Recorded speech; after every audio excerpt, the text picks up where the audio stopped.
गिरिडीह विधानसभा चुनाव के मद्देनजर विभिन्न राजनीतिक दल चुनावी मोड में आ चुके हैं और लगातार सभा का दौर जारी है। इसी क्रम में जेएलकेएम के केंद्रीय अध्यक्ष जयराम महतो सोमवार को शहर के सिहोडीह स्थित आम बागान में दहाड़े गए। इस दौरान कई लोगों के पार्टी में भी शामिल होने की संभावना है। शनिवार को जेएलकेएम से जुड़े समाजसेवी नवीन आनंद और राजेश यादव सहित पार्टी के ग्रामीण अध्यक्ष रॉकी नवल ने प्रेस वार्ता कर जानकारी दी। कहा कि जयराम महतो अब राज्य के युवाओं के नेता बन चुके हैं।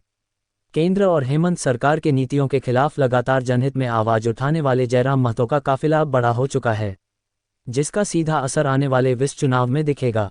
कहा कि सोमवार को आम बागान में होने वाली जनसभा हेमंत सरकार और स्थानीय विधायक सोनू के खिलाफ गर्जना होगी। कहा कि सभा में कम से कम 25,000 युवा व महिलाओं का जुटान होगा। व्यवस्था के अंदर खामियां थी, जिस शपथ को लेके झारखंड स्थापना हुआ,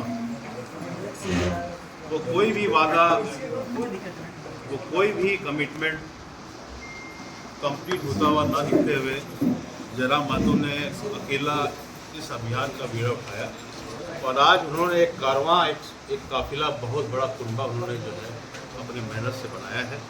उस मेहनत का नतीजा है कि उन्होंने लोकसभा चुनाव में 3,47,000 वोट लाया। आज 3,47,000 लोगों का विश्वास उनके साथ है और हम विश्वास करते हैं कि आने वाले विधानसभा में हम लोग अच्छे खासी सीटों से विजय की ओर बढ़ रहे हैं। 30 सितंबर का जो सभा का मामला है वो यही सब मुद्दों को लेकर है, जो सब मुद्दे सरकार में आने के बाद सरकार पूरी नहीं कर पाई। मैं विशेष बहुत ज़्यादा डिटेल में नहीं जाऊंगा, इसलिए कि 30 तारीख को हम लोगों का जो भी मामला है वो संबोधन के बाद आप लोगों के समक्ष आ जाएगा। हमारे टाइगर जो हैं जयराम महतो 30 सितंबर को गिरिडीह में पधार रहे हैं और हम लोग उनके साथ हज़ारों की भीड़ में आम सभा करने जा रहे हैं सीओडी आम बागान में। आप लोगों से गुजारिश है कि आप लोगों की उपस्थिति बहुत ही अनिवार्य है। आप लोगों से मेरा निवेदन है कि आके हम लोगों की आवाज़ को बल दें, हम लोगों की आवाज़ को जो है अपने कलम से ताकत दें। प्रशासन एन के प्रकार कहीं न कहीं से राजनीति के दबाव में आकर के उनका कार्यक्रम होने नहीं देना का प्रयास कर रहा था, लेकिन इस बार किसी तरह से उनका कार्यक्रम ले लिया गया है।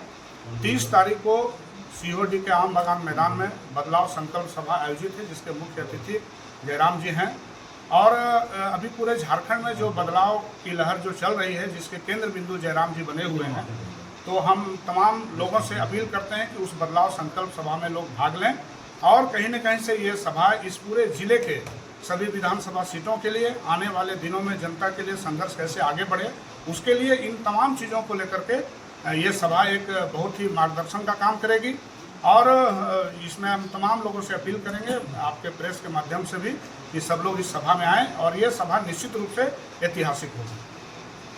ये पूर्ण रूप से लोकतंत्र की हत्या का मसला है। 1.5 साल हो गए हम लोगों ने जयराम महतो जी के लिए झंडा मैदान मांगा, लेकिन हम लोगों को नहीं मिला। इससे यह प्रतीत होता है कि कहीं ना कहीं जो विधायिका है वो कार्यपालिका को चलाती है, जो बिल्कुल ही लोकतंत्र की हत्या का विषय है। जिस तरह से इंदिरा गांधी के समय में इमरजेंसी लगा था, उसी प्रकार से अब झारखंड में प्रतीत होता है कि विधायिका जो है कार्यपालिका को अपने इशारे पर चलाती है। ये कहीं ना कहीं झारखंड के लोकतंत्र के लिए अच्छा नहीं है और जयराम महतो जी इस विषय पे भी अपने विचारों को रखेंगे। और मेरा आप तमाम मीडिया बंधुओं से ये अपील है कि झारखंड गिरिडीह की जनता तक ये बात पहुंचाया जाए। अब तानाशाही नहीं चलेगी, आप समाज के अंतिम व्यक्ति पे के पायदान पर बैठे हुए व्यक्ति की सरकार बनेगी और झारखंड को लूटने खसोटने से बचाने के लिए, झारखंड के जल जंगल जमीन के संरक्षण के लिए आप लोग आगे आवे और जयराम महतो जी की बातों को सुने और झारखंडी मानसिकता को भारत के पटल पर लाए।